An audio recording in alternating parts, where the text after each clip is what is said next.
Job chapter 1. There was a man named Job who lived in the land of Uz. He was blameless, a man of complete integrity.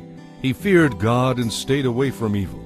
He had 7 sons and 3 daughters. He owned 7,000 sheep, 3,000 camels, 500 teams of oxen, and 500 female donkeys, and he employed many servants. He was, in fact, the richest person in that entire area. Every year when Job's sons had birthdays, they invited their brothers and sisters to join them for a celebration. On these occasions, they would get together to eat and drink. When these celebrations ended, and sometimes they lasted several days, Job would purify his children. He would get up early in the morning and offer a burnt offering for each of them. For Job said to himself, "Perhaps my children have sinned and have cursed God in their hearts." This was Job's regular practice. One day the angels came to present themselves before the Lord, and Satan, the accuser, came with them. "Where have you come from?" the Lord asked Satan. And Satan answered the Lord, "I have been going back and forth across the earth, watching everything that's going on." Then the Lord asked Satan, "Have you noticed my servant Job? He is the finest man in all the earth, a man of complete integrity. He fears God and will have nothing to do with evil." Satan replied to the Lord, "Yes, Job fears God, but not without good reason. You have always protected him and his home and his property from harm. You have made him prosperous in everything he does. Look how rich he is. But take away everything he has, and he will surely curse you to your face." "All right, you may test him," the Lord said to Satan. "Do whatever you want with everything he possesses, but don't harm him physically." So Satan left the Lord's presence. One day, when Job's sons and daughters were dining at the oldest brother's house, a messenger arrived at Job's home with this news: "Your oxen were plowing, with the donkeys feeding beside them. When the Sabaeans raided us, they stole all the animals and killed all the farmhands. I am the only one who escaped to tell you." While he was still speaking, another messenger arrived with this news: "The fire of God has fallen from heaven and burned up your sheep and all the shepherds. I am the only one who escaped to tell you." While he was still speaking, a third messenger arrived with this news: "3 bands of Chaldean raiders have stolen your camels and killed your servants. I am the only one who escaped to tell you." While he was still speaking, another messenger arrived with this news: "Your sons and daughters were feasting in their oldest brother's home. Suddenly a powerful wind swept in from the desert and hit the house on all sides. The house collapsed and all your children are dead. I am the only one who escaped to tell you." Job stood up and tore his robe in grief. Then he shaved his head and fell to the ground before God. He said, "I came naked from my mother's womb, and I will be stripped of everything when I die. The Lord gave me everything I have, and the Lord has taken it away. Praise the name of the Lord." In all this, Job did not sin by blaming God. Chapter 2. One day the angels came again to present themselves before the Lord, and Satan, the accuser, came with them. "Where have you come from?" the Lord asked Satan. And Satan answered the Lord, "I have been going back and forth across the earth, watching everything that's going on." Then the Lord asked Satan, "Have you noticed my servant Job? He is the finest man in all the earth, a man of complete integrity. He fears God and will have nothing to do with evil. And he has maintained his integrity, even though you persuaded me to harm him without cause." Satan replied to the Lord, "Skin for skin. He blesses you only because you bless him. A man will give up everything he has to save his life. But take away his health, and he will surely curse you to your face." "All right, do with him as you please," the Lord said to Satan. "But spare his life."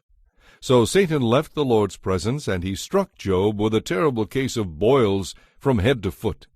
Then Job scraped his skin with a piece of broken pottery as he sat among the ashes. His wife said to him, "Are you still trying to maintain your integrity? Curse God and die." But Job replied, "You talk like a godless woman. Should we accept only good things from the hand of God and never anything bad?" So in all this Job said nothing wrong. 3 of Job's friends were Eliphaz the Temanite, Bildad the Shuhite, and Zophar the Naamathite. When they heard of the tragedy he had suffered, they got together and traveled from their homes to comfort and console him. When they saw Job from a distance, they scarcely recognized him. Wailing loudly, they tore their robes and threw dust into the air over their heads to demonstrate their grief.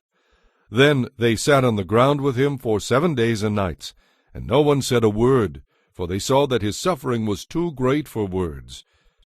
Chapter 3.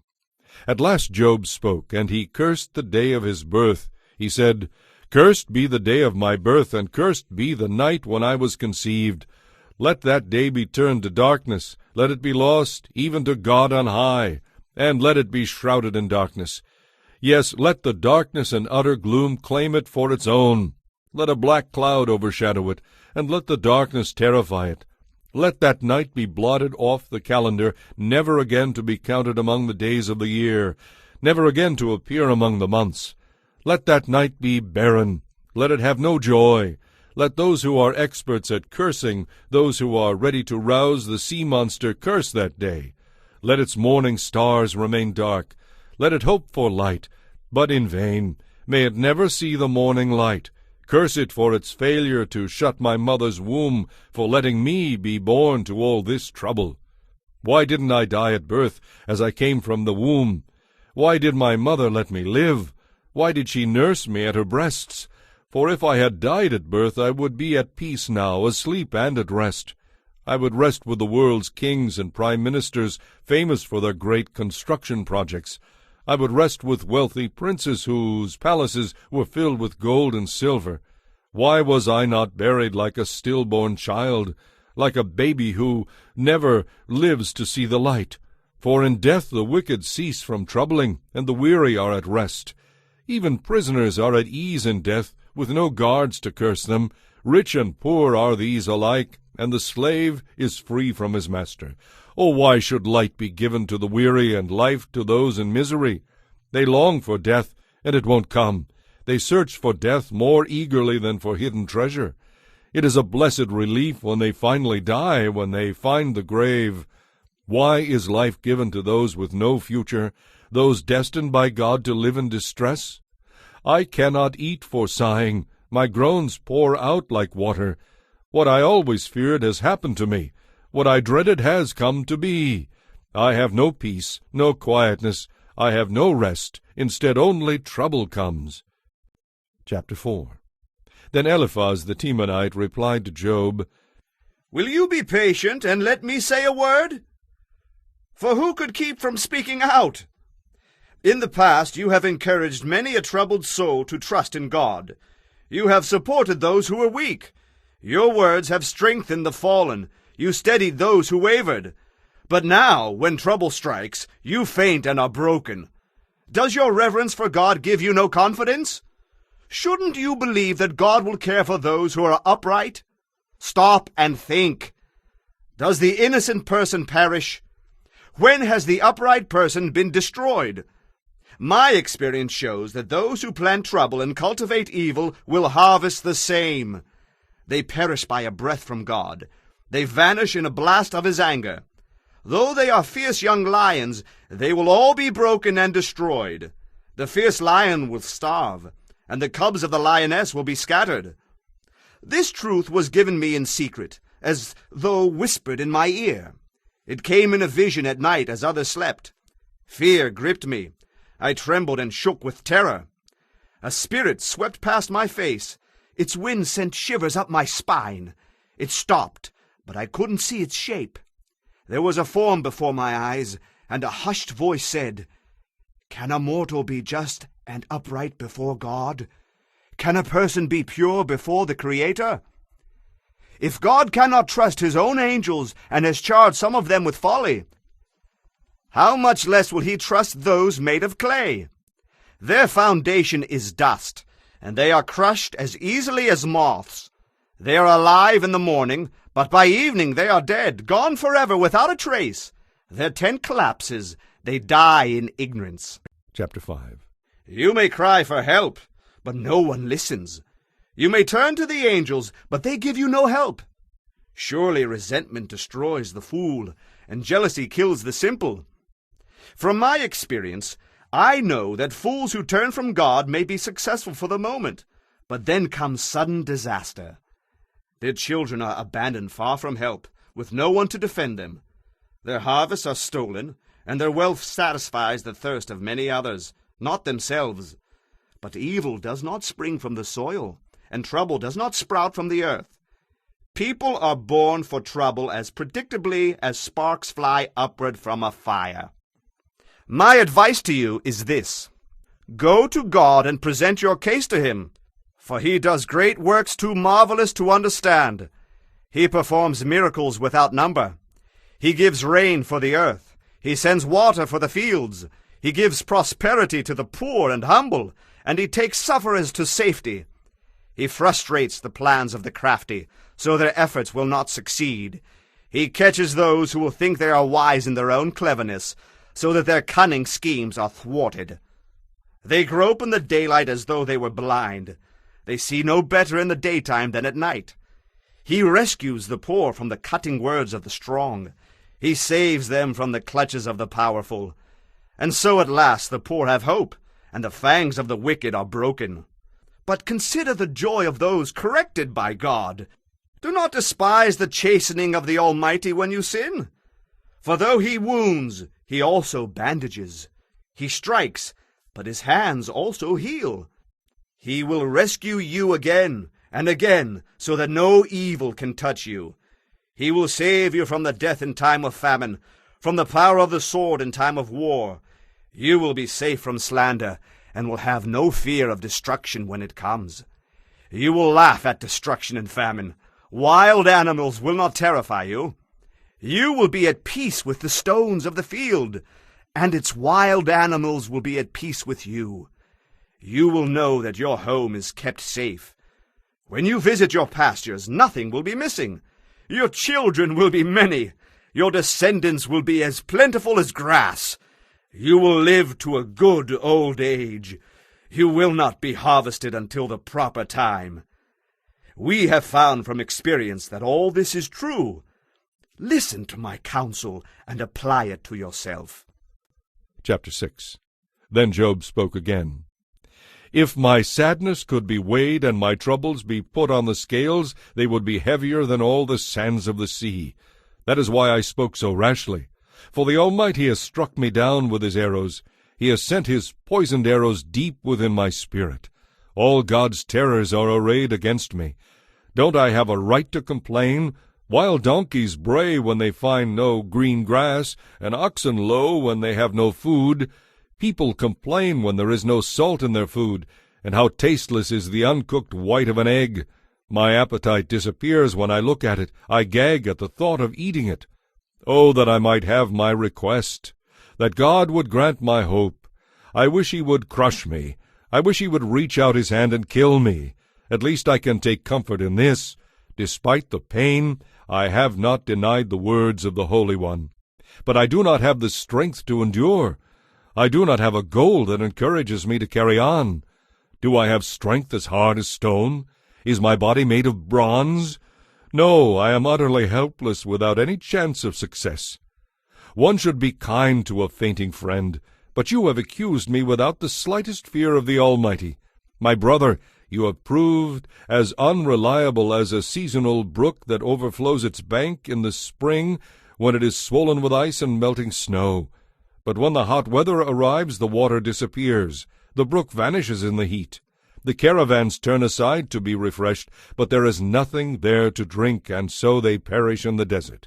With high hopes the caravans from Tema and from Sheba stop for water, but finding none, their hopes are dashed. You too have proved to be of no help. You have seen my calamity, and you are afraid. But why? Have I ever asked you for a gift? Have I begged you to use any of your wealth on my behalf? Have I ever asked you to rescue me from my enemies? Have I asked you to save me from ruthless people? All I want is a reasonable answer. Then I will keep quiet. Tell me, what have I done wrong? Honest words are painful, but what do your criticisms amount to? Do you think your words are convincing when you disregard my cry of desperation? You would even send an orphan into slavery or sell a friend. Look at me. Would I lie to your face? Stop assuming my guilt, for I am righteous. Don't be so unjust. Do you think I am lying? Don't I know the difference between right and wrong? Chapter 7. Is this not the struggle of all humanity? A person's life is long and hard, like that of a hired hand, like a worker who longs for the day to end, like a servant waiting to be paid. I, too, have been assigned months of futility, long and weary nights of misery. When I go to bed, I think, when will it be morning? But the night drags on, and I toss till dawn. My skin is filled with worms and scabs. My flesh breaks open, full of pus. My days are swifter than a weaver's shuttle flying back and forth. They end without hope. O God, remember that my life is but a breath, and I will never again experience pleasure. You see me now, but not for long. Your eyes will be on me, but I will be dead. Just as a cloud dissipates and vanishes, those who die will not come back. They are gone forever from their home, never to be seen again. I cannot keep from speaking. I must express my anguish. I must complain in my bitterness. Am I a sea monster that you place a guard on me? If I think my bed will comfort me, and I will try to forget my misery with sleep, you shatter me with dreams. You terrify me with visions. I would rather die of strangulation than go on and on like this. I hate my life. I do not want to go on living. Oh, leave me alone for these few remaining days. What are mere mortals that you should make so much of us? For you examine us every morning and test us every moment. Why won't you leave me alone, even for a moment? Have I sinned? What have I done to you, O watcher of all humanity? Why have you made me your target? Am I a burden to you? Why not just pardon my sin and take away my guilt? For soon I will lie down in the dust and die. When you look for me, I will be gone. Chapter 8. Then Bildad the Shuhite replied to Job, How long will you go on like this? Your words are a blustering wind. Does God twist justice? Does the Almighty twist what is right? Your children obviously sinned against him, so their punishment was well deserved. But if you pray to God and seek the favor of the Almighty, if you are pure and live with complete integrity, he will rise up and restore your happy home. And though you started with little, you will end with much. Just ask the former generation. Pay attention to the experience of our ancestors, for we were born but yesterday and know so little. Our days on earth are as transient as a shadow. But those who came before us will teach you. They will teach you from the wisdom of former generations. Can papyrus reeds grow where there is no marsh? Can bulrushes flourish where there is no water? While they are still flowering, not ready to be cut, they begin to wither. Such is the fate of all who forget God. The hope of the godless comes to nothing. Everything they count on will collapse. They are leaning on a spiderweb. They cling to their home for security, but it won't last.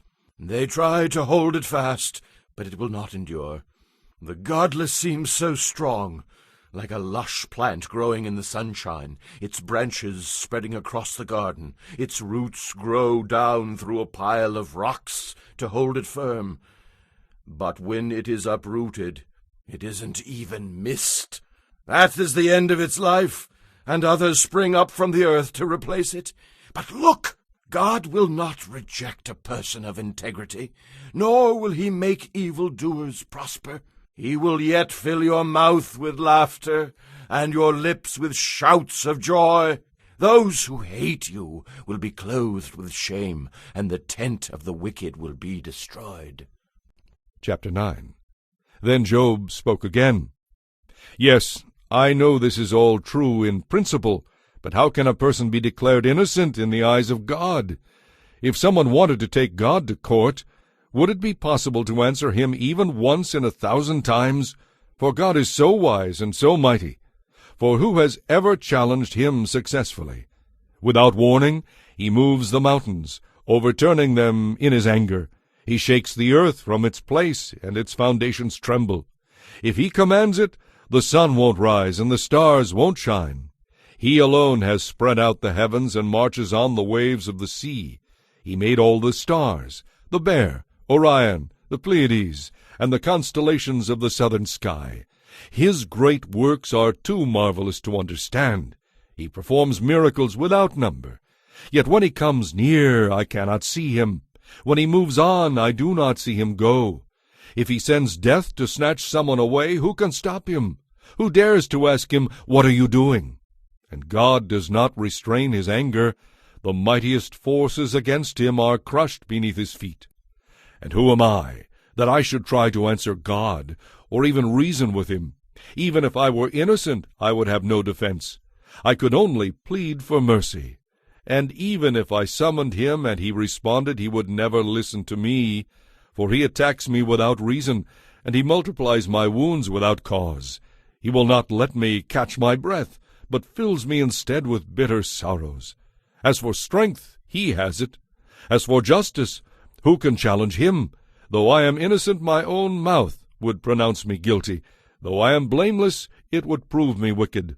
I am innocent, but it makes no difference to me. I despise my life. Innocent or wicked, it is all the same to him. That is why I say, he destroys both the blameless and the wicked. He laughs when a plague suddenly kills the innocent. The whole earth is in the hands of the wicked, and God blinds the eyes of the judges and lets them be unfair.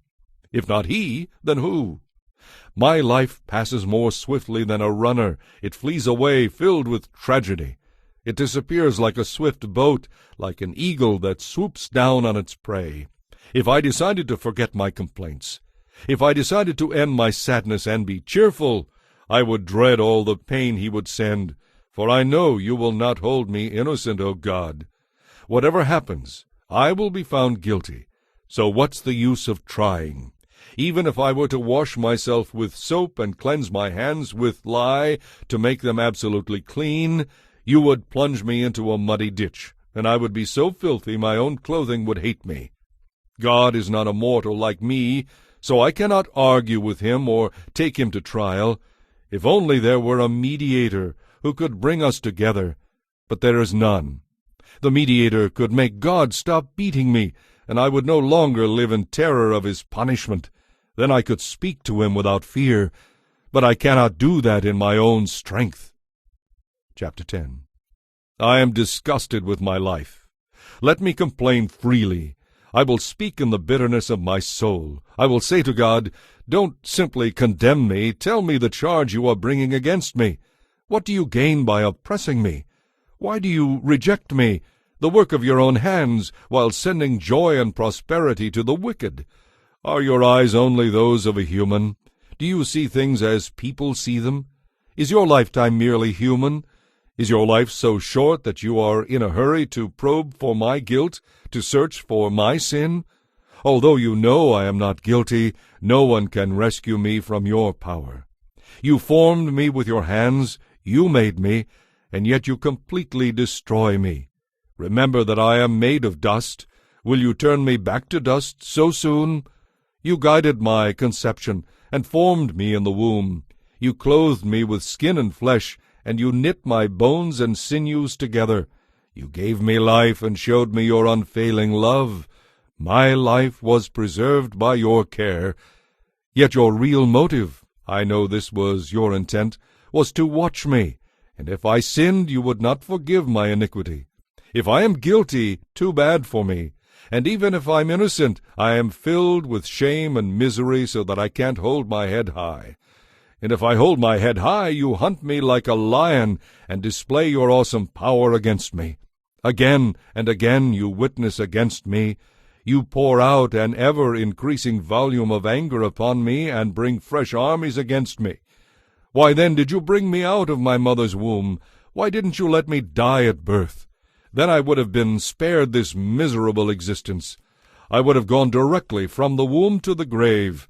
I have only a little time left, so leave me alone, that I may have a little moment of comfort, before I leave for the land of darkness and utter gloom, never to return. It is a land as dark as midnight, a land of utter gloom where confusion reigns, and the light is as dark as midnight. Chapter 11. Then Zophar the Naamathite replied to Job, Shouldn't someone answer this torrent of words? Is a person proved innocent just by talking a lot? Should I remain silent while you babble on? When you mock God, shouldn't someone make you ashamed? You claim, my teaching is pure, and I am clean in the sight of God. If only God would speak, if only He would tell you what He thinks, if only He would tell you the secrets of wisdom, for true wisdom is not a simple matter. Listen, God is doubtless punishing you far less than you deserve. Can you solve the mysteries of God? Can you discover everything there is to know about the Almighty? Such knowledge is higher than the heavens. But who are you? It is deeper than the underworld. What can you know in comparison to Him? It is broader than the earth and wider than the sea. If God comes along and puts a person in prison, or if He calls the court to order, who is going to stop Him? For He knows those who are false, and He takes note of all their sins. An empty-headed person won't become wise any more than a wild donkey can bear human offspring. If only you would prepare your heart and lift up your hands to Him in prayer, get rid of your sins and leave all iniquity behind you, then your face will brighten in innocence. You will be strong and free of fear. You will forget your misery. It will all be gone like water under the bridge. Your life will be brighter than the noonday. Any darkness will be as bright as morning. You will have courage because you will have hope. You will be protected and will rest in safety. You will lie down unafraid, and many will look to you for help. But the wicked will lose hope. They have no escape. Their hope becomes despair. Chapter 12. Then Job spoke again. You really know everything, don't you? And when you die, wisdom will die with you. Well, I know a few things myself, and you're no better than I am. Who doesn't know these things you've been saying? Yet my friends laugh at me. I am a man who calls on God and receives an answer. I am a just and blameless man, yet they laugh at me. People who are at ease mock those in trouble. They give a push to people who are stumbling. But even robbers are left in peace, and those who provoke God, and God has them in His power, live in safety. Ask the animals, and they will teach you. Ask the birds of the sky, and they will tell you. Speak to the earth, and it will instruct you. Let the fish of the sea speak to you. They all know that the Lord has done this. For the life of every living thing is in His hand, and the breath of all humanity. Just as the mouth tastes good food, so the ear tests the words it hears. Wisdom belongs to the aged, and understanding to those who have lived many years. But true wisdom and power are with God. Counsel and understanding are His. What He destroys cannot be rebuilt. When He closes in on someone, there is no escape. If He holds back the rain, the earth becomes a desert. If He releases the waters, they flood the earth. Yes, strength and wisdom are with Him. Deceivers and deceived are both in His power. He leads counselors away stripped of good judgment. He drives judges to madness. He removes the royal robe of kings. With ropes around their waist they are led away. He leads priests away stripped of status. He overthrows the mighty. He silences the trusted adviser, and He removes the insight of the elders. He pours disgrace upon princes and confiscates weapons from the strong. He floods the darkness with light. He brings light to the deepest gloom. He raises up nations, and He destroys them. He makes nations expand, and He abandons them. He takes away the understanding of kings, and He leaves them wandering in a wasteland without a path. They grope in the darkness without a light. He makes them stagger like drunkards. Chapter 13. Look, I have seen many instances such as you describe. I understand what you are saying. I know as much as you do. You are no better than I am. Oh, how I long to speak directly to the Almighty. I want to argue my case with God Himself, for you are smearing me with lies. As doctors, you are worthless quacks. Please be quiet. That's the smartest thing you could do. Listen to my charge. Pay attention to my arguments. Are you defending God by means of lies and dishonest arguments? You should be impartial witnesses. But will you slant your testimony in His favor?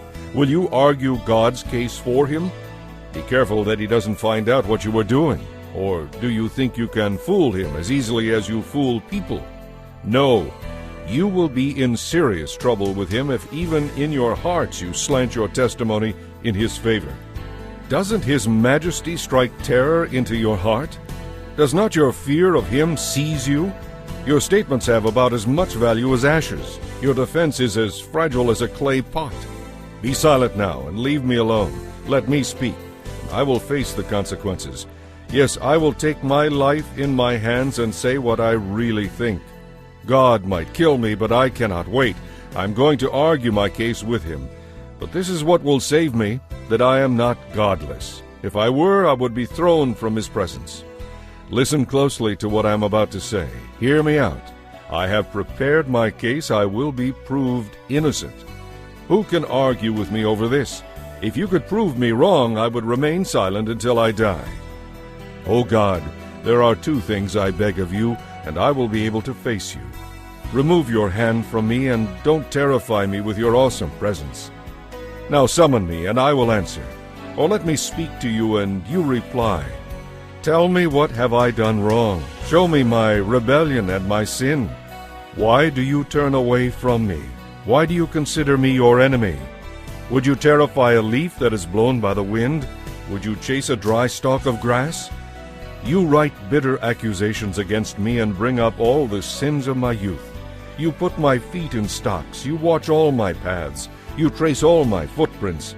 I waste away like rotting wood, like a moth-eaten coat. Chapter 14. How frail is humanity! How short is life, and how full of trouble! Like a flower, we blossom for a moment and then wither. Like the shadow of a passing cloud, we quickly disappear. Must you keep an eye on such a frail creature and demand an accounting from me? Who can create purity in one born impure? No one. You have decided the length of our lives. You know how many months we will live, and we are not given a minute longer. So give us a little rest, won't you? Turn away your angry stare. We are like hired hands, so let us finish the task you have given us. If a tree is cut down, there is hope that it will sprout again and grow new branches. Though its roots have grown old in the earth and its stump decays, at the scent of water it may bud and sprout again like a new seedling. But when people die, they lose all strength. They breathe their last, and then where are they? As water evaporates from a lake and as a river disappears in drought, people lie down and do not rise again. Until the heavens are no more, they will not wake up nor be roused from their sleep. I wish you would hide me with the dead and forget me there until your anger is past. But mark your calendar to think of me again. If mortals die, can they live again? This thought would give me hope, and through my struggle I would eagerly wait for release. You would call and I would answer, and you would yearn for me, your handiwork. For then you would count my steps instead of watching for my sins. My sins would be sealed in a pouch, and you would cover over my iniquity. But as mountains fall and crumble, and as rocks fall from a cliff, as water wears away the stones, and floods wash away the soil, so you destroy people's hope. You always overpower them, and then they pass from the scene. You disfigure them in death and send them away. They never know if their sons grow up in honor or sink to insignificance. They are absorbed in their own pain and grief. Chapter 15. Then Eliphaz the Temanite replied, You are supposed to be a wise man, and yet you give us all this foolish talk. You are nothing but a windbag. It isn't right to speak so foolishly. What good do such words do? Have you no fear of God, no reverence for Him? Your sins are telling your mouth what to say. Your words are based on clever deception. But why should I condemn you? Your own mouth does. Were you the first person ever born? Were you born before the hills were made? Were you listening at God's secret counsel? Do you have a monopoly on wisdom? What do you know that we don't? What do you understand that we don't? On our side are aged, gray-haired men, much older than your father. Is God's comfort too little for you? Is his gentle word not enough? What has captured your reason? What has weakened your vision that you turn against God and say all these evil things? Can a mortal be pure? Can a human be just? Why, God doesn't even trust the angels. Even the heavens cannot be absolutely pure in his sight. How much less pure is a corrupt and sinful person with a thirst for wickedness? If you will listen, I will answer you from my own experience, and it is confirmed by the experience of wise men who have heard the same thing from their fathers, those to whom the land was given long before any foreigners arrived. Wicked people are in pain throughout their lives. They are surrounded by terrors, and even on good days they fear the attack of the destroyer. They dare not go out into the darkness for fear they will be murdered. They wander abroad for bread, saying, "Where is it?" They know their ruin is certain. That dark day terrifies them. They live in distress and anguish, like a king preparing for an attack. For they have clenched their fists against God, defying the Almighty. Holding their strong shields, they defiantly charge against him. These wicked people are fat and rich, but their cities will be ruined. They will live in abandoned houses that are ready to tumble down. They will not continue to be rich. Their wealth will not endure, and their possessions will no longer spread across the horizon. They will not escape the darkness. The flame will burn them up, and the breath of God will destroy everything they have. Let them no longer trust in empty riches. They are only fooling themselves, for emptiness will be their only reward. They will be cut down in the prime of life, and all they counted on will disappear. They will be like a vine whose grapes are harvested before they are ripe, like an olive tree that sheds its blossoms so the fruit cannot form. For the godless are barren. Their homes, enriched through bribery, will be consumed by fire. They conceive trouble and evil, and their hearts give birth only to deceit. Chapter 16. Then Job spoke again. I have heard all this before. What miserable comforters you are! Won't you ever stop your flow of foolish words? What have I said that makes you speak so endlessly? I could say the same things if you were in my place. I could spout off my criticisms against you and shake my head at you, but that's not what I would do. I would speak in a way that helps you. I would try to take away your grief. But as it is, my grief remains no matter how I defend myself, and it does not help if I refuse to speak. O God, you have ground me down and devastated my family. You have reduced me to skin and bones, as proof, they say, of my sins. God hates me and tears angrily at my flesh. He gnashes his teeth at me and pierces me with his eyes. People jeer and laugh at me. They slap my cheek in contempt. A mob gathers against me. God has handed me over to sinners. He has tossed me into the hands of the wicked. I was living quietly until he broke me apart. He took me by the neck and dashed me to pieces. Then he set me up as his target. His archers surrounded me, and his arrows pierced me without mercy. The ground is wet with my blood. Again and again he smashed me, charging at me like a warrior. Here I sit in sackcloth. I have surrendered, and I sit in the dust. My eyes are red with weeping. Darkness covers my eyes. Yet I am innocent, and my prayer is pure. O earth, do not conceal my blood. Let it cry out on my behalf. Even now my witness is in heaven. My advocate is there on high. My friends scorn me, but I pour out my tears to God. Oh, that someone would mediate between God and me, as a person mediates between friends. For soon I must go down that road from which I will never return. Chapter 17. My spirit is crushed, and I am near death. The grave is ready to receive me. I am surrounded by mockers. I watch how bitterly they taunt me. You must defend my innocence, O God, since no one else will stand up for me. You have closed their minds to understanding, but do not let them triumph. They denounce their companions for their own advantage, so let their children faint with hunger. God has made a mockery of me among the people. They spit in my face. My eyes are dim with weeping, and I am but a shadow of my former self.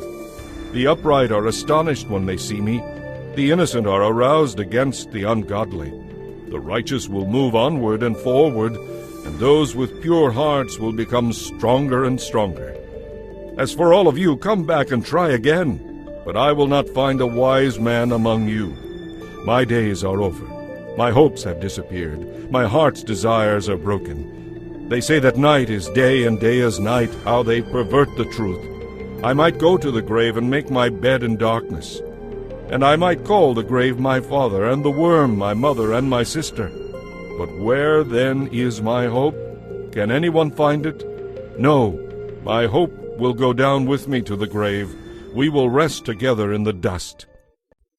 Chapter 18. Then Bildad the Shuhite replied, How long before you stop talking? Speak sense if you want us to answer. Do you think we are cattle? Do you think we have no intelligence? You may tear your hair out in anger, but will that cause the earth to be abandoned? Will it make rocks fall from a cliff? The truth remains that the light of the wicked will be snuffed out. The sparks of their fire will not glow. The light in their tent will grow dark. The lamp hanging above them will be quenched. The confident stride of the wicked will be shortened. Their own schemes will be their downfall. The wicked walk into a net. They fall into a pit that's been dug in the path. A trap grabs them by the heel. A noose tightens around them. A snare lies hidden in the ground. A rope lies coiled on their path. Terrors surround the wicked and trouble them at every step. Their vigor is depleted by hunger, and calamity waits for them to stumble. Disease eats their skin, death devours their limbs. They are torn from the security of their tent, and they are brought down to the king of terrors. The home of the wicked will disappear beneath a fiery barrage of burning sulphur. Their roots will dry up, and their branches will wither. All memory of their existence will perish from the earth. No one will remember them. They will be thrust from light into darkness, driven from the world. They will have neither children nor grandchildren, nor any survivor in their home country. People in the West are appalled at their fate. People in the East are horrified. They will say, This was the home of a wicked person, the place of one who rejected God. Chapter 19. Then Job spoke again. How long will you torture me? How long will you try to break me with your words? 10 times now you have meant to insult me. You should be ashamed of dealing with me so harshly. And even if I have sinned, that is my concern, not yours. You are trying to overcome me, using my humiliation as evidence of my sin. But it is God who has wronged me. I cannot defend myself, for I am like a city under siege. I cry out for help, but no one hears me. I protest, but there is no justice. God has blocked my way and plunged my path into darkness. He has stripped me of my honor and removed the crown from my head. He has demolished me on every side, and I am finished. He has destroyed my hope. His fury burns against me. He counts me as an enemy. His troops advance. They build up roads to attack me. They camp all around my tent. My relatives stay far away, and my friends have turned against me. My neighbors and my close friends are all gone. The members of my household have forgotten me. The servant girls consider me a stranger. I am like a foreigner to them. I call my servant, but he doesn't come. I even plead with him. My breath is repulsive to my wife. I am loathsome to my own family. Even young children despise me. When I stand to speak, they turn their backs on me. My close friends abhor me. Those I loved have turned against me. I have been reduced to skin and bones, and have escaped death by the skin of my teeth. Have mercy on me, my friends, have mercy, for the hand of God has struck me. Why must you persecute me as God does? Why aren't you satisfied with my anguish? Oh, that my words could be written. Oh, that they could be inscribed on a monument, carved with an iron chisel and filled with lead, engraved forever in the rock. But as for me, I know that my Redeemer lives, and that he will stand upon the earth at last. And after my body has decayed, yet in my body I will see God, I will see him for myself. Yes, I will see him with my own eyes. I am overwhelmed at the thought. How dare you go on persecuting me, saying it is his own fault? I warn you, you yourselves are in danger of punishment for your attitude. Then you will know that there is judgment. Chapter 20. Then Zophar the Naamathite replied, I must reply because I am greatly disturbed. I have had to endure your insults, but now my spirit prompts me to reply. Don't you realize that ever since people were first placed on the earth, the triumph of the wicked has been short-lived, and the joy of the godless has been only temporary? Though the godless man's pride reaches to the heavens, and though his head touches the clouds, yet he will perish forever, thrown away like his own dung. Those who knew him will ask, Where is he? He will fade like a dream and not be found. He will vanish like a vision in the night. Neither his friends nor his family will ever see him again.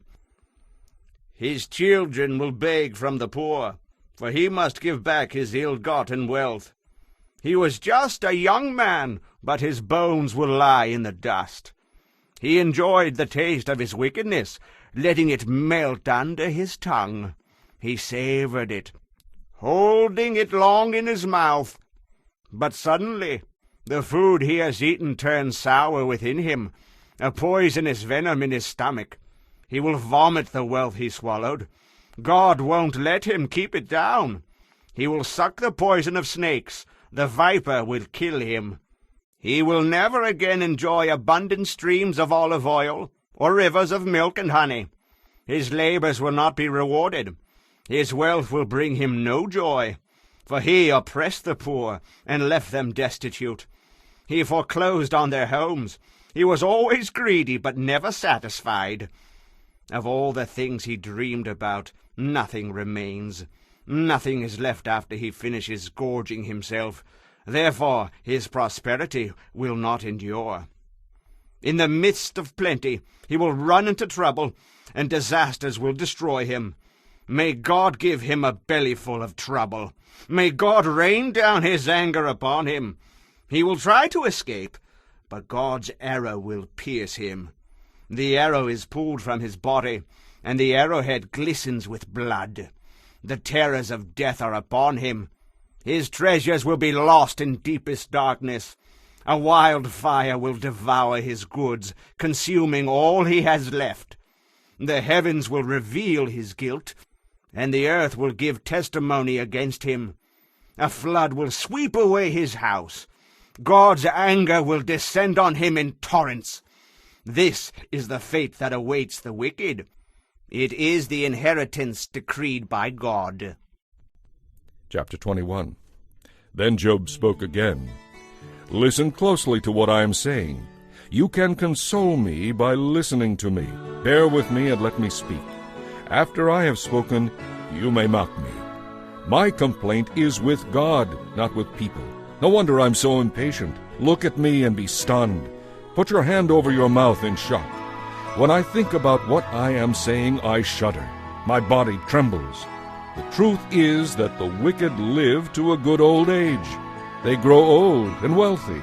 They live to see their children grow to maturity, and they enjoy their grandchildren. Their homes are safe from every fear, and God does not punish them. Their bulls never fail to breed. Their cows bear calves without miscarriage. Their children skip about like lambs in a flock of sheep. They sing with tambourine and harp. They make merry to the sound of the flute. They spend their days in prosperity, then they go down to the grave in peace. All this, even though they say to God, Go away. We want no part of you and your ways. Who is the Almighty, and why should we obey him? What good will it do us if we pray? But their prosperity is not of their own doing, so I will have nothing to do with that kind of thinking. Yet the wicked get away with it time and time again. They rarely have trouble, and God skips them when he distributes sorrows in his anger. Are they driven before the wind like straw? Not at all. Well, you say, at least God will punish their children. But I say that God should punish the ones who sin, not their children. Let them feel their own penalty. Let their own eyes see their destruction. Let them drink deeply of the anger of the Almighty. For when they are dead, they will not care what happens to their family. But who can teach a lesson to God, the supreme judge? One person dies in prosperity and security, the very picture of good health. Another person dies in bitter poverty, never having tasted the good life. Both alike are buried in the same dust, both eaten by the same worms. Look, I know your thoughts. I know the schemes you plot against me. You will tell me of rich and wicked people who came to disaster because of their sins. But I tell you to ask those who have been around, and they can tell you the truth. Evil people are spared in times of calamity and are allowed to escape. No one rebukes them openly. No one repays them for what they have done. When they are carried to the grave, an honor guard keeps watch at their tomb. A great funeral procession goes to the cemetery. Many pay their respects as the body is laid to rest and the earth gives sweet repose. How can you comfort me? All your explanations are wrong. Chapter 22. Then Eliphaz the Temanite replied, Can a person's actions be of benefit to God? Can even a wise person be helpful to him? Is it any pleasure to the Almighty if you are righteous? Would it be any gain to him if you were perfect? Is it because of your reverence for him that he accuses and judges you? Not at all. It is because of your wickedness. Your guilt has no limit. For example, you must have lent money to your friend and then kept the clothing he gave you as a pledge. Yes, you stripped him to the bone. You must have refused water for the thirsty and food for the hungry. After all, you think the land belongs to the powerful, and that those who are privileged have a right to it. You must have sent widows away without helping them, and crushed the strength of orphans. That is why you are surrounded by traps and sudden fears. That is why you cannot see in the darkness, and waves of water cover you. God is so great, higher than the heavens, higher than the farthest stars. But you reply, That's why God can't see what I am doing. How can he judge through the thick darkness? For thick clouds swirl about him, and he cannot see us. He is way up there, walking on the vault of heaven. Will you continue on the old paths where evil people have walked? They were snatched away in the prime of life, and the foundations of their lives were washed away forever. For they said to God, Leave us alone. What can the Almighty do for us? But they forgot that he had filled their homes with good things. So I will have nothing to do with that kind of thinking. Now the righteous will be happy to see the wicked destroyed, and the innocent will laugh them to scorn. They will say, Surely our enemies have been destroyed. The last of them have been consumed in the fire.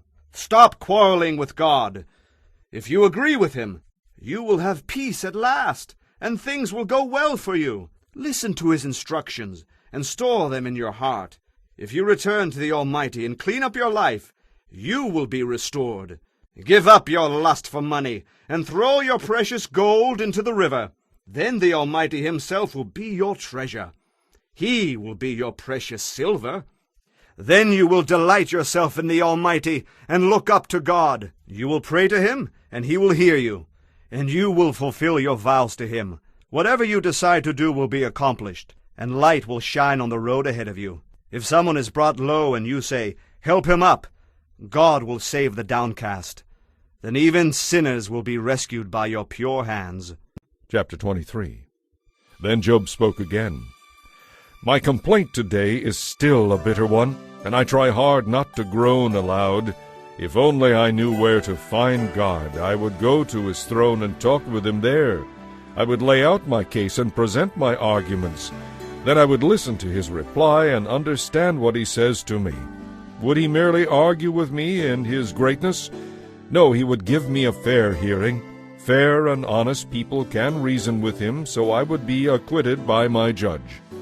I go east, but he is not there. I go west, but I cannot find him. I do not see him in the north, for he is hidden. I turn to the south, but I cannot find him. But he knows where I am going, and when he has tested me like gold in a fire, he will pronounce me innocent. For I have stayed in God's paths. I have followed his ways and not turned aside. I have not departed from his commands, but have treasured his word in my heart. Nevertheless, His mind concerning me remains unchanged, and who can turn him from his purposes? Whatever he wants to do, he does. So he will do for me all he has planned. He controls my destiny. No wonder I am so terrified in his presence. When I think of it, terror grips me. God has made my heart faint. The Almighty has terrified me. Darkness is all around me. Thick, impenetrable darkness is everywhere. Chapter 24. Why doesn't the Almighty open the court and bring judgment? Why must the godly wait for him in vain? Evil people steal land by moving the boundary markers. They steal flocks of sheep, and they even take donkeys from the poor and fatherless.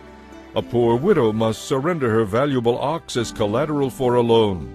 The poor are kicked aside, the needy must hide together for safety. Like the wild donkeys in the desert, the poor must spend all their time just getting enough to keep body and soul together. They go into the desert to search for food for their children.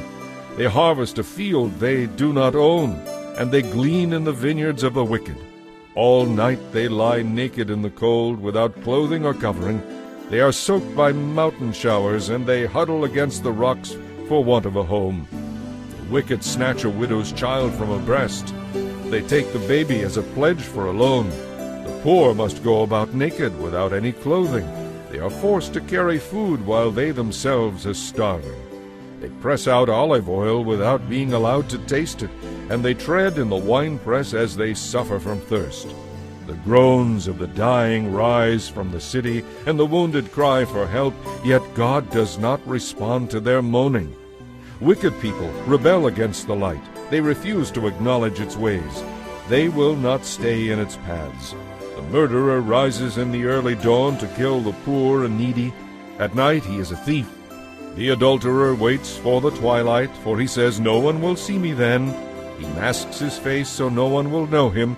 They break into houses at night and sleep in the daytime. They are not acquainted with the light. The black night is their morning. They ally themselves with the terrors of the darkness. But they disappear from the earth as quickly as foam is swept down a river. Everything they own is cursed, so that no one enters their vineyard. Death consumes sinners just as drought and heat consume snow. Even the sinner's own mother will forget him. Worms will find him sweet to eat. No one will remember him. Wicked people are broken like a tree in the storm, for they have taken advantage of the childless who have no protecting sons. They refuse to help the needy widows. God, in his power, drags away the rich. They may rise high, but they have no assurance in life. They may be allowed to live in security, but God is always watching them. And though they are great now, in a moment they will be gone like all others, withered like heads of grain. Can anyone claim otherwise? Who can prove me wrong? Chapter 25. Then Bildad the Shuhite replied, God is powerful and dreadful. He enforces peace in the heavens. Who is able to count his heavenly army? Does his light not shine on all the earth? How can a mere mortal stand before God and claim to be righteous? Who in all the earth is pure? God is so glorious that even the moon and stars scarcely shine compared to him. How much less are mere people who are but worms in his sight. Chapter 26. Then Job spoke again. How you have helped the powerless! How you have saved a person who has no strength! How you have enlightened my stupidity! What wise things you have said! Where have you gotten all these wise sayings? Whose spirit speaks through you? The dead tremble in their place beneath the waters. The underworld is naked in God's presence. There is no cover for the place of destruction. God stretches the northern sky over empty space and hangs the earth on nothing. He wraps the rain in his thick clouds, and the clouds do not burst with the weight. He shrouds his throne with his clouds. He created the horizon when he separated the waters. He set the boundaries for day and night. The foundations of heaven tremble at his rebuke. By his power the sea grew calm. By his skill he crushed the great sea monster. His spirit made the heavens beautiful, and his power pierced the gliding serpent. These are some of the minor things he does, merely a whisper of his power. Who can understand the thunder of his power? Chapter 27. Job continued speaking, I make this vow by the living God, who has taken away my rights, by the Almighty, who has embittered my soul. As long as I live, while I have breath from God, my lips will speak no evil, and my tongue will speak no lies. I will never concede that you are right until I die. I will defend my innocence. I will maintain my innocence without wavering. My conscience is clear for as long as I live. May my enemy be punished like the wicked, my adversary like evil men. For what hope do the godless have when God cuts them off and takes away their life? Will God listen to their cry when trouble comes upon them? Can they take delight in the Almighty? Can they call to God at any time? I will teach you about God's power. I will not conceal anything that concerns the Almighty. But I don't need to, for you yourselves have seen all this. Yet you are saying all these useless things to me. This is what the wicked will receive from God. This is their inheritance from the Almighty. If they have a multitude of children, their children will die in war or starve to death. Those who survive will be brought down to the grave by a plague, with no one to mourn them, not even their wives.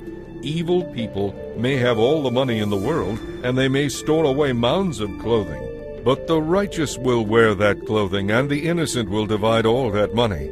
The houses built by the wicked are as fragile as a spider web, as flimsy as a shelter made of branches. The wicked go to bed rich, but wake up to find that all their wealth is gone. Terror overwhelms them, and they are blown away in the storms of the night. The east wind carries them away, and they are gone.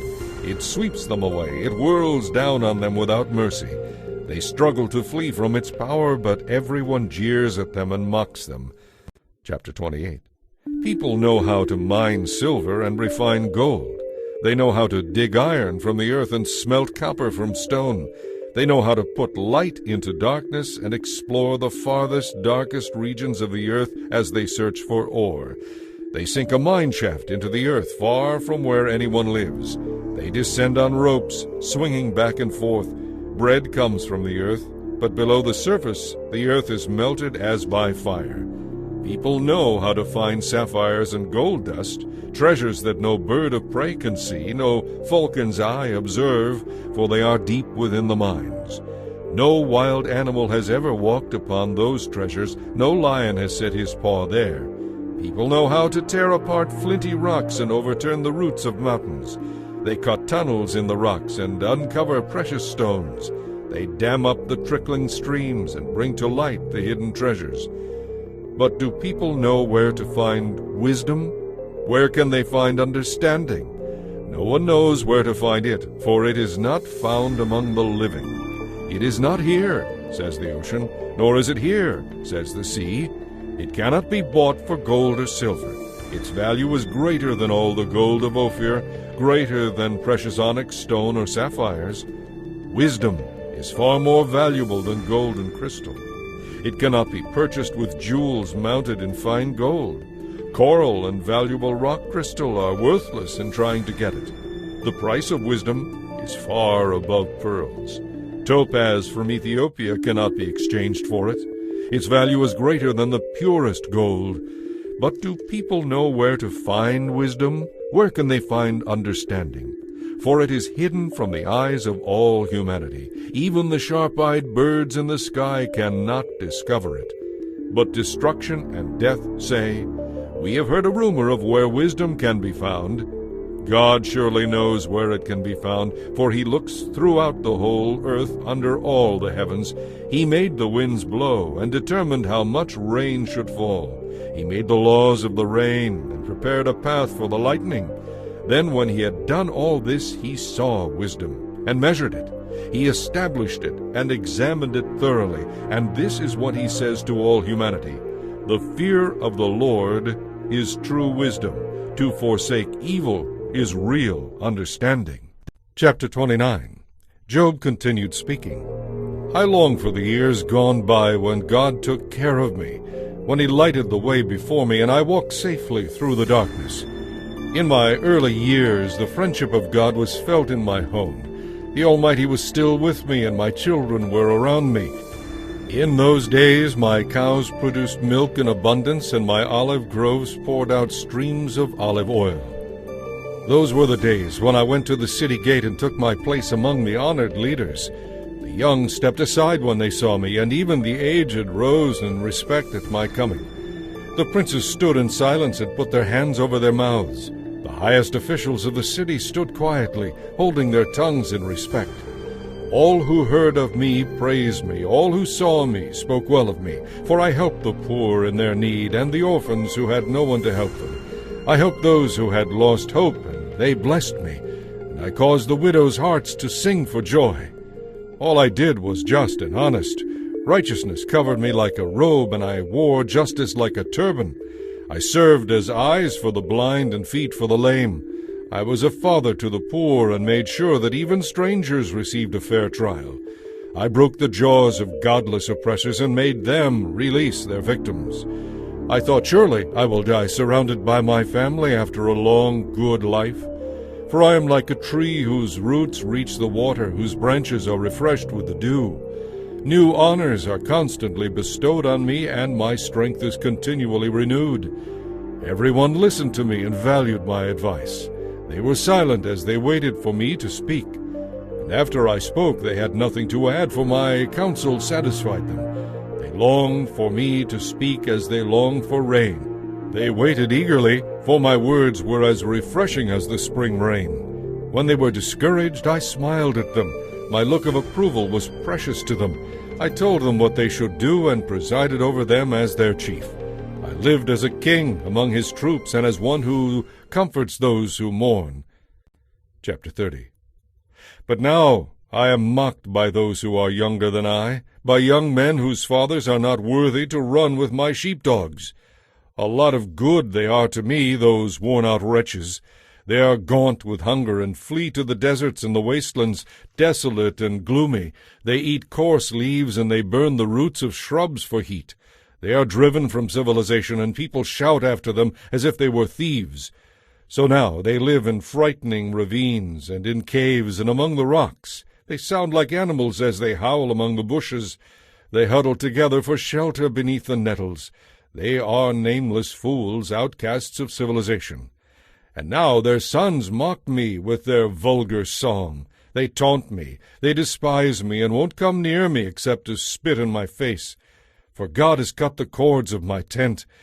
He has humbled me, so they have thrown off all restraint. These outcasts oppose me to my face. They send me sprawling. They lay traps in my path. They block my road and do everything they can to hasten my calamity, knowing full well that I have no one to help me. They come at me from all directions. They rush upon me when I am down. I live in terror now. They hold me in contempt, and my prosperity has vanished as a cloud before a strong wind. And now my heart is broken. Depression haunts my days. My weary nights are filled with pain, as though something were relentlessly gnawing at my bones. With a strong hand God grabs my garment. He grips me by the collar of my tunic. He has thrown me into the mud. I have become as dust and ashes. I cry to you, O God, but you don't answer me. I stand before you, and you don't bother to look. You have become cruel toward me. You persecute me with your great power.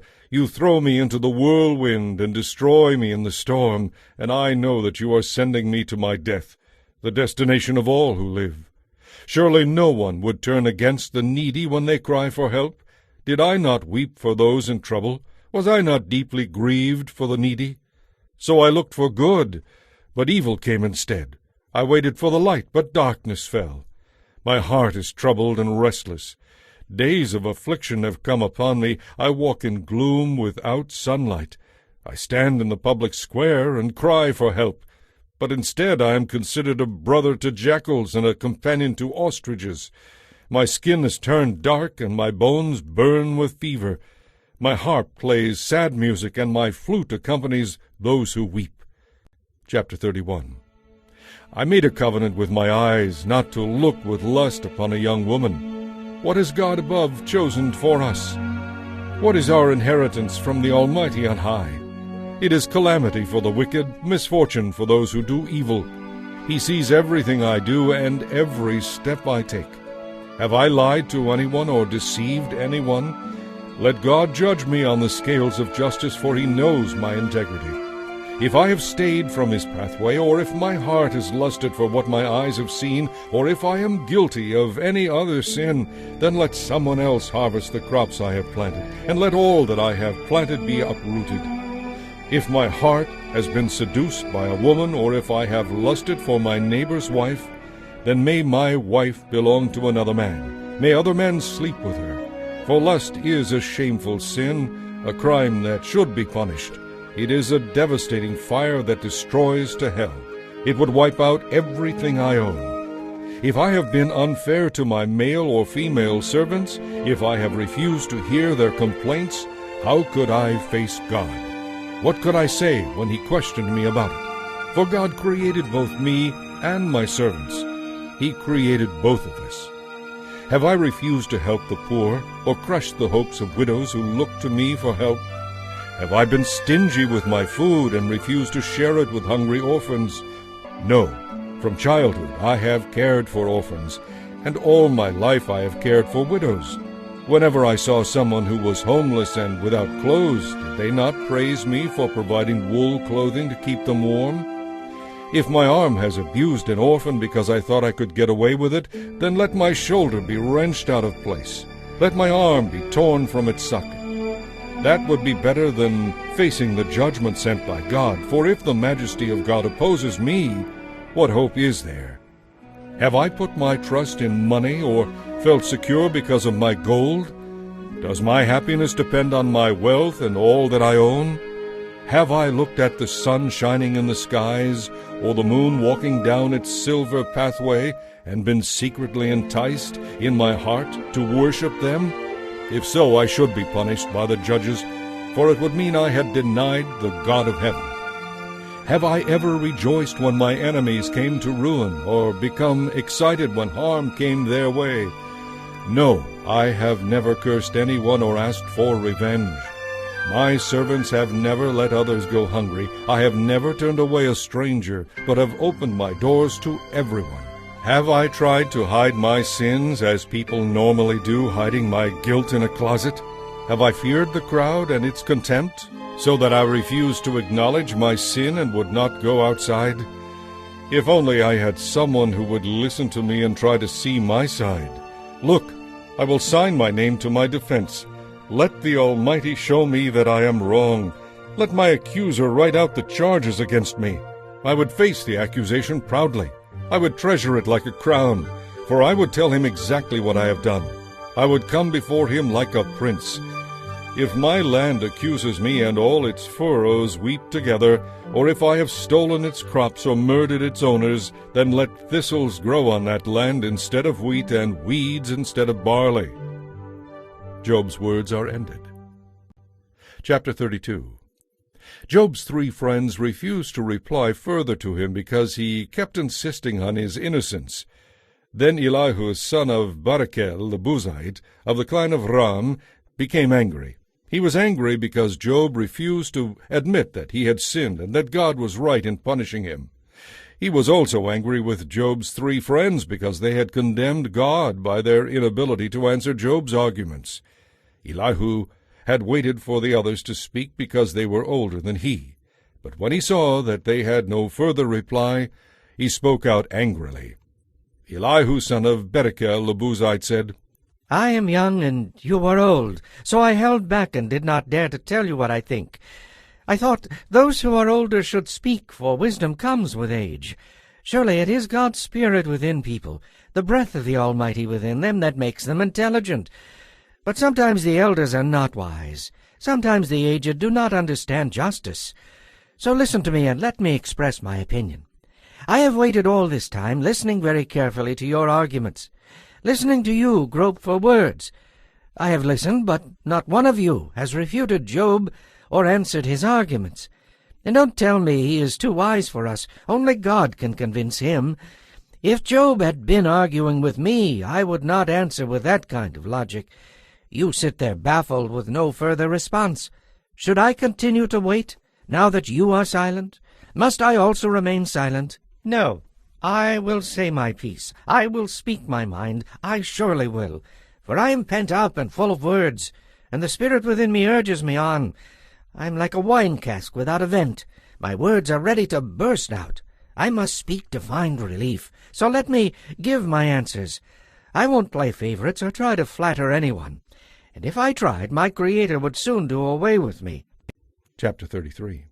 Listen, Job, to what I have to say. Now that I have begun to speak, let me continue. I speak with all sincerity. I speak the truth, for the Spirit of God has made me, and the breath of the Almighty gives me life. Answer me if you can, make your case, and take your stand.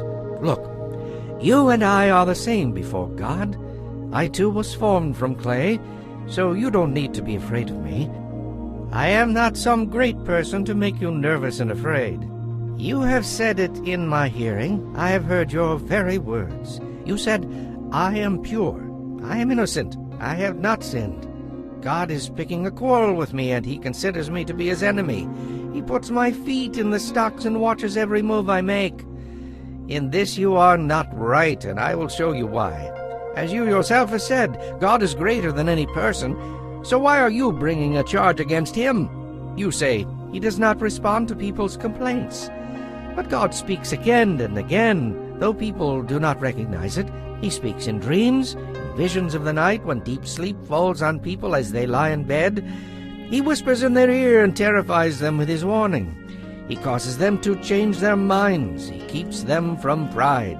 He keeps them from the grave, from crossing over the river of death. Our God disciplines people with sickness and pain, with ceaseless aching in their bones. They lose their appetite and do not care for even the most delicious food. They waste away to skin and bones. They are at death's door. The angels of death wait for them.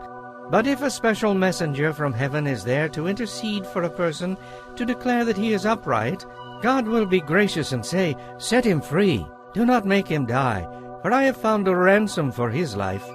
Then his body will become as healthy as a child's, firm and youthful again. When he prays to God, he will be accepted, and God will receive him with joy and restore him to good standing. He will declare to his friends, I sinned, but it was not worth it. God rescued me from the grave, and now my life is filled with light. Yes, God often does these things for people. He rescues them from the grave, so they may live in the light of the living. Mark this well, Job. Listen to me, and let me say more. But if you have anything to say, go ahead. I want to hear it, for I am anxious to see you justified. But if not, then listen to me. Keep silent, and I will teach you wisdom. Chapter 34. Then Elihu said, Listen to me, you wise men. Pay attention, you who have knowledge. Just as the mouth tastes good food, the ear tests the words it hears. So let us discern for ourselves what is right. Let us learn together what is good. For Job has said, I am innocent, but God has taken away my rights. I am innocent, but they call me a liar. My suffering is incurable, even though I have not sinned. Has there ever been a man as arrogant as Job, with his thirst for irreverent talk? He seeks the companionship of evil people. He spends his time with wicked men. He has even said, why waste time trying to please God? Listen to me, you who have understanding. Everyone knows that God doesn't sin. The Almighty can do no wrong. He repays people according to their deeds. He treats people according to their ways. There is no truer statement than this: God will not do wrong. The Almighty cannot twist justice. Who put the world in his care? Who has set the whole world in place? If God were to take back his spirit and withdraw his breath, all life would cease and humanity would turn away to dust. Listen now and try to understand. Could God govern if he hated justice? Are you going to condemn the Almighty Judge? For he says to kings and nobles, you are wicked and unjust. He doesn't care how great a person may be, and he doesn't pay any more attention to the rich than to the poor. He made them all. In a moment they die. At midnight they all pass away. The mighty are removed without human hand. For God carefully watches the way people live. He sees everything they do. No darkness is thick enough to hide the wicked from his eyes. For it is not up to mortals to decide when to come before God in judgment. He brings the mighty to ruin without asking anyone, and he sets up others in their places. He watches what they do, and in the night he overturns them, destroying them. He openly strikes them down for their wickedness, for they turned aside from following him. They have no respect for any of his ways. So they cause the poor to cry out, catching God's attention. Yes, he hears the cries of the needy. When he is quiet, who can make trouble? But when he hides his face, who can find him? He prevents the godless from ruling, so they cannot be a snare to the people. Why don't people say to God, I have sinned, but I will sin no more? Or, I don't know what evil I have done, tell me, and I will stop at once. Must God tailor his justice to your demands? But you have rejected him. The choice is yours, not mine. Go ahead, share your wisdom with us. After all, bright people will tell me, and wise people will hear me say, Job speaks without knowledge. His words lack insight. Job, you deserve the maximum penalty for the wicked way you have talked. For now you have added rebellion and blasphemy against God to your other sins. Chapter 35. Then Elihu said, Do you think it is right for you to claim, I am righteous before God? Yet you also ask, what's the use of living a righteous life? How will it benefit me? I will answer you and all your friends too. Look up into the sky and see the clouds high above you. If you sin, what do you accomplish against him? Even if you sin again and again, what effect will it have on him? If you are good, is this some great gift to him? What could you possibly give him? No, your sins affect only people like yourself, and your good deeds affect only other people. The oppressed cry out beneath the wrongs that are done to them. They groan beneath the power of the mighty. Yet they don't ask, where is God, my Creator, the one who gives songs in the night? Where is the one who makes us wiser than the animals and birds?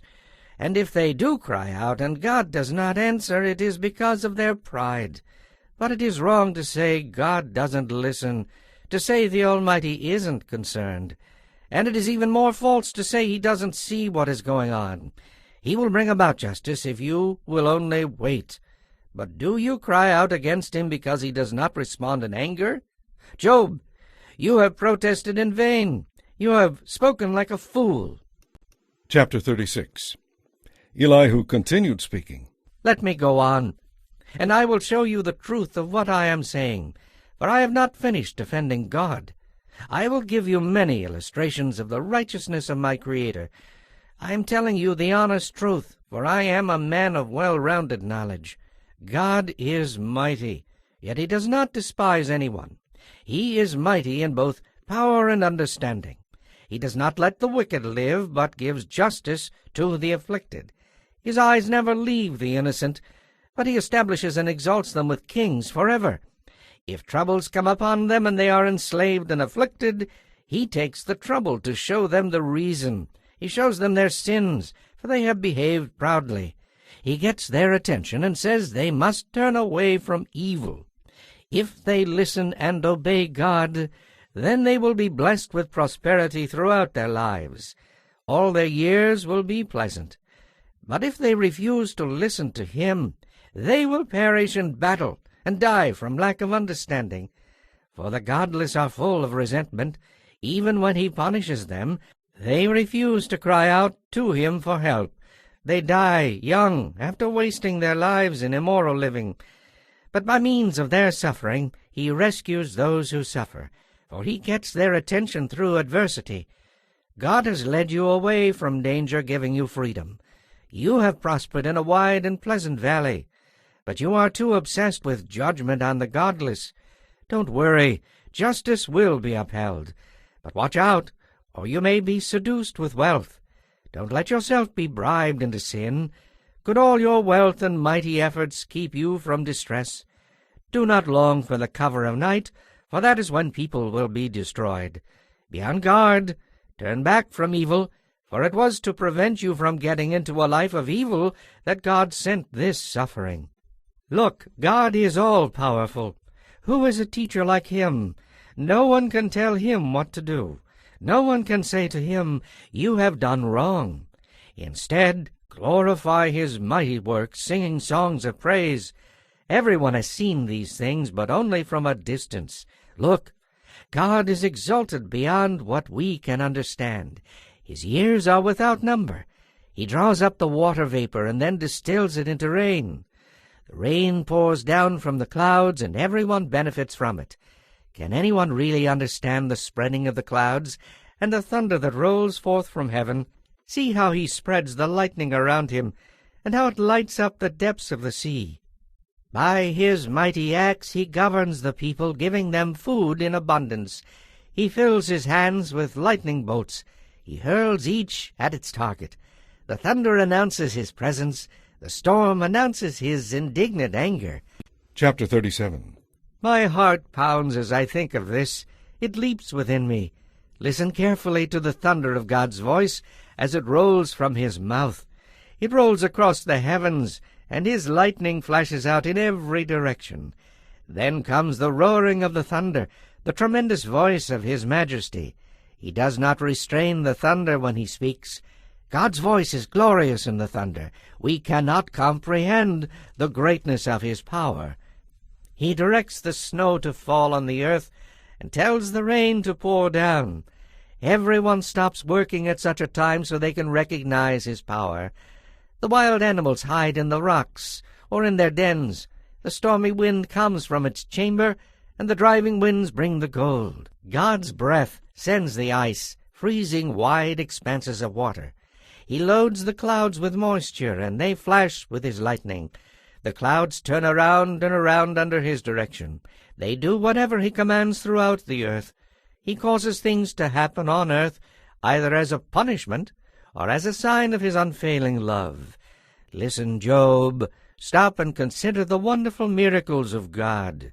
Do you know how God controls the storm and causes the lightning to flash forth from his clouds? Do you understand how he balances the clouds with wonderful perfection and skill?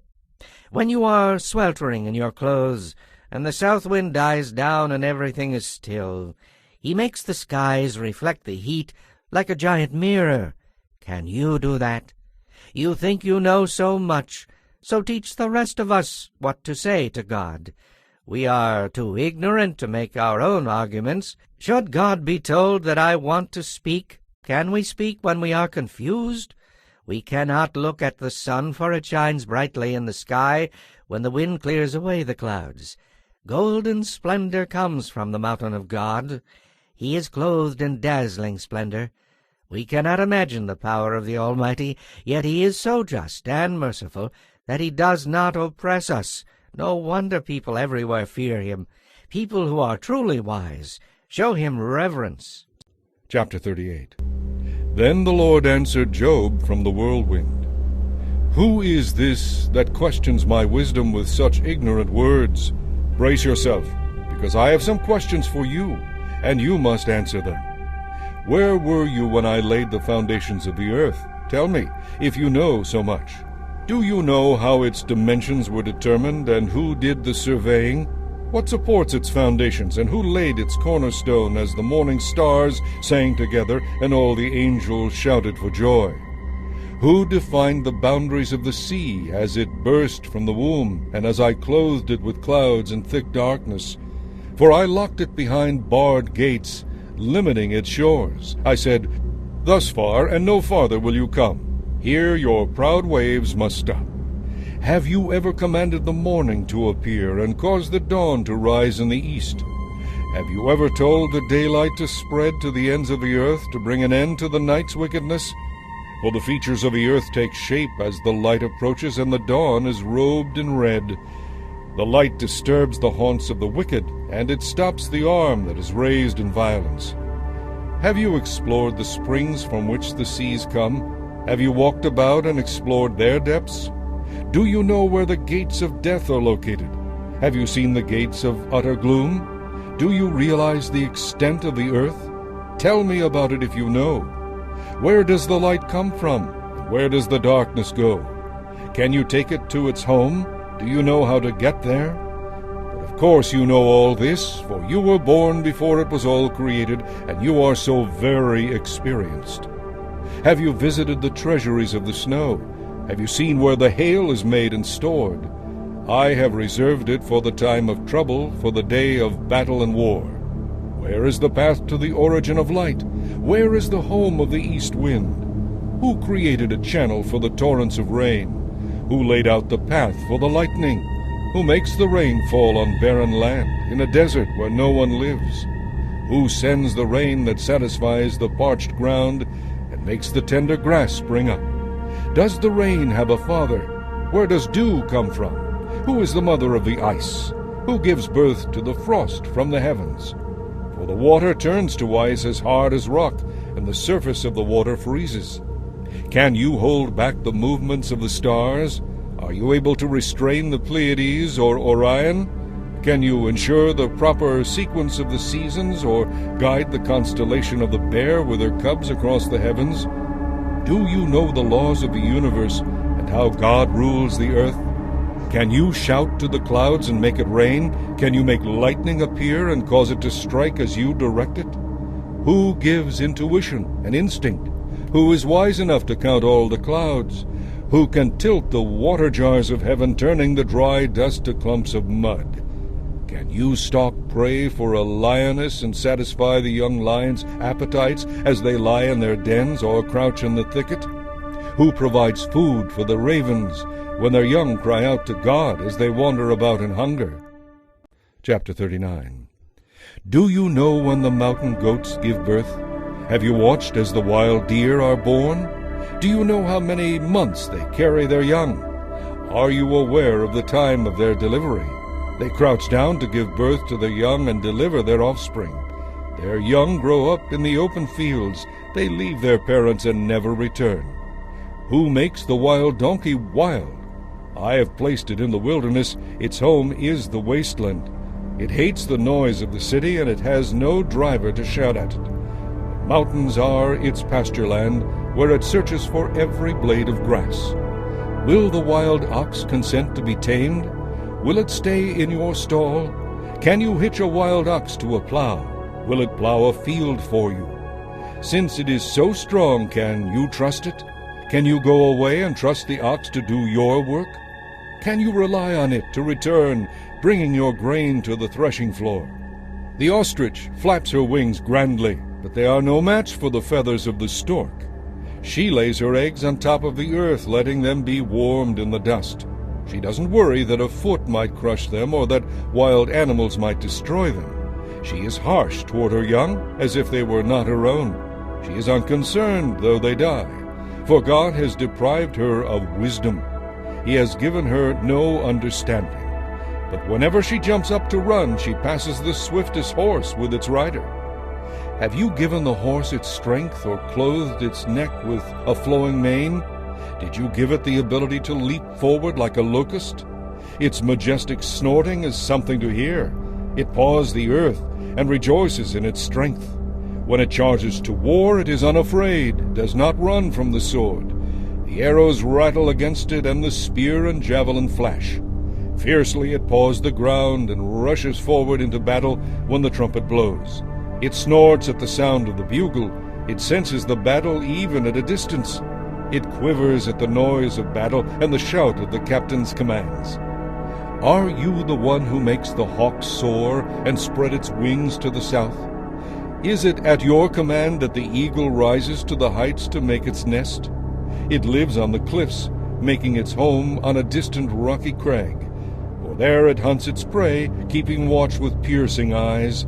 Its nestlings gulp down blood, for it feeds on the carcass of the slaughtered. Chapter 40.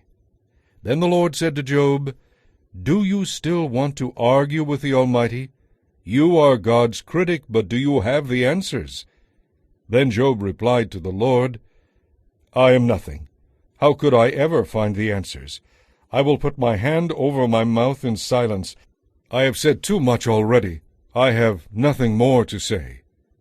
Then the Lord answered Job from the whirlwind, Brace yourself, because I have some questions for you, and you must answer them. Are you going to discredit my justice and condemn me so you can say you are right?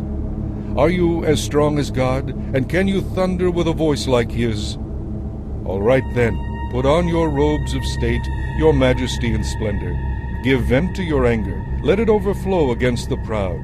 Humiliate the proud with a glance, walk on the wicked where they stand, bury them in the dust, imprison them in the world of the dead. Then even I would praise you, for your own strength would save you. Take a look at the mighty hippopotamus. I made it just as I made you. It eats grass like an ox. See its powerful loins and the muscles of its belly. Its tail is as straight as a cedar. The sinews of its thighs are tightly knit together. Its bones are tubes of bronze. Its limbs are bars of iron. It is a prime example of God's amazing handiwork. Only its creator can threaten it. The mountains offer it their best food, where all the wild animals play. It lies down under the lotus plants, hidden by the reeds. The lotus plants give it shade among the willows beside the stream. It is not disturbed by raging rivers, not even when the swelling Jordan rushes down upon it. No one can catch it off guard or put a ring in its nose and lead it away. Chapter 41. Can you catch a crocodile with a hook or put a noose around its jaw? Can you tie it with a rope through the nose or pierce its jaw with a spike? Will it beg you for mercy or implore you for pity? Will it agree to work for you? Can you make it be your slave for life? Can you make it a pet like a bird or give it to your little girls to play with? Will merchants try to buy it? Will they sell it in their shops? Will its hide be hurt by darts or its head by a harpoon? If you lay a hand on it, you will never forget the battle that follows, and you will never try again. No, it is useless to try to capture it. The hunter who attempts it will be thrown down. And since no one dares to disturb the crocodile, who would dare to stand up to me? Who will confront me and remain safe? Everything under heaven is mine. I want to emphasize the tremendous strength in the crocodile's limbs and throughout its enormous frame. Who can strip off its hide, and who can penetrate its double layer of armor? Who could pry open its jaws, for its teeth are terrible? The overlapping scales on its back make a shield. They are close together so no air can get between them. They lock together so nothing can penetrate them. When it sneezes, it flashes light. Its eyes are like the red of dawn. Fire and sparks leap from its mouth. Smoke streams from its nostrils like steam from a boiling pot on a fire of dry rushes. Yes, its breath would kindle coals, for flames shoot from its mouth. The tremendous strength in its neck strikes terror wherever it goes. Its flesh is hard and firm, not soft and fat. Its heart is as hard as a rock, as hard as a millstone. When it rises, the mighty are afraid, gripped by terror. No sword can stop it, nor spear, nor dart, nor pointed shaft. To the crocodile, iron is nothing but straw, and bronze is rotten wood. Arrows cannot make it flee. Stones shot from a sling are as ineffective as straw. Clubs do no good, and it laughs at the swish of the javelins. Its belly is covered with scales as sharp as glass. They tear up the ground as it drags through the mud. The crocodile makes the water boil with its commotion. It churns the depths. The water glistens in its wake. One would think the sea had turned white. There is nothing else so fearless anywhere on earth. Of all the creatures, it is the proudest. It is the king of beasts. Chapter 42. Then Job replied to the Lord, I know that you can do anything, and no one can stop you. You ask, who is this that questions my wisdom with such ignorance? It is I. And I was talking about things I did not understand, things far too wonderful for me. You said, Listen, and I will speak. I have some questions for you, and you must answer them. I had heard about you before, but now I have seen you with my own eyes. I take back everything I said, and I sit in dust and ashes to show my repentance. After the Lord had finished speaking to Job, he said to Eliphaz the Temanite, I am angry with you and with your 2 friends, for you have not been right in what you said about me, as my servant Job was. Now take 7 young bulls and 7 rams, and go to my servant Job, and offer a burnt offering for yourselves. My servant Job will pray for you, and I will accept his prayer on your behalf. I will not treat you as you deserve, for you have not been right in what you said about me, as my servant Job was." So Eliphaz the Temanite, Bildad the Shuhite, and Zophar the Naamathite did as the Lord commanded them, and the Lord accepted Job's prayer. When Job prayed for his friends, the Lord restored his fortunes. In fact, the Lord gave him twice as much as before. Then all his brothers, sisters, and former friends came and feasted with him in his home. And they consoled him and comforted him because of all the trials the Lord had brought against him. And each of them brought him a gift of money and a gold ring. So the Lord blessed Job in the second half of his life even more than in the beginning. For now he had 14,000 sheep, 6,000 camels, 1,000 teams of oxen, and 1,000 female donkeys. He also gave Job 7 more sons and 3 more daughters. He named his first daughter Jemiah, the second Keziah, and the third Kirin-Habuk. In all the land there were no other women as lovely as the daughters of Job, and their father put them into his will along with their brothers. Job lived 140 years after that, living to see 4 generations of his children and grandchildren. Then he died, an old man who had lived a long, good life.